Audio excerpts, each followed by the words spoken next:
Brought to you by Agilus Diagnostics.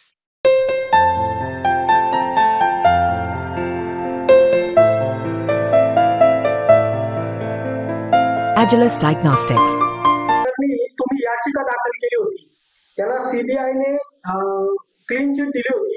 आता पुन्हा एकदा तुमचे नाव चर्चेत आहे की तुम्ही पुन्हा एकदा ती याचिका हायकोर्टात दाखल केली. शिखर बँक घोटाळा प्रकरणी परत तुम्ही एकदा याचिका जी आहे तर ती हायकोर्टात दाखल केली. गेली 13 ते 14 वर्ष झाली. हे शिखर बँक घोटाळ्याचं काय झालं, कुठं गेलं त्याच्या मला कल्पना नाही. काल मी वर्तमानपत्रात वाचलं, माझं नाव आलं. मी म्हणलं हे कोणी अचानकपणे माझं नाव टाकलंय, हे बरोबर नाही. कमीत कमी जे करायचं ते मला विचारायला पाहिजे. 12-13 वर्ष होऊन गेली शिखर घोटाळ्याचं, तर मला कल्पना नाही.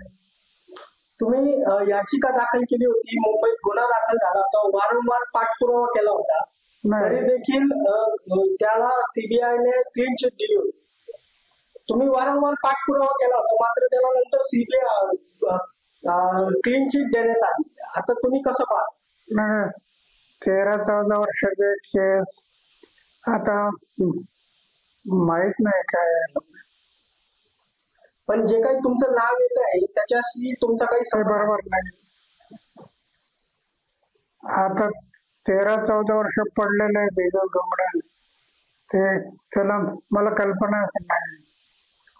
मग तुमच्यावर जे आरोप होत आहेत ते चुकीचे आहेत. पण तुमच्यावर जे आरोप होत आहेत, राजकीय मंडळी तुमच्यावर आरोप करतायत की तुम्ही आता जागे झाली म्हणून, आता जागे झाले म्हणून. हे चुकीचं आहे. मला कल्पनाच नाही त्याच्यातल्या.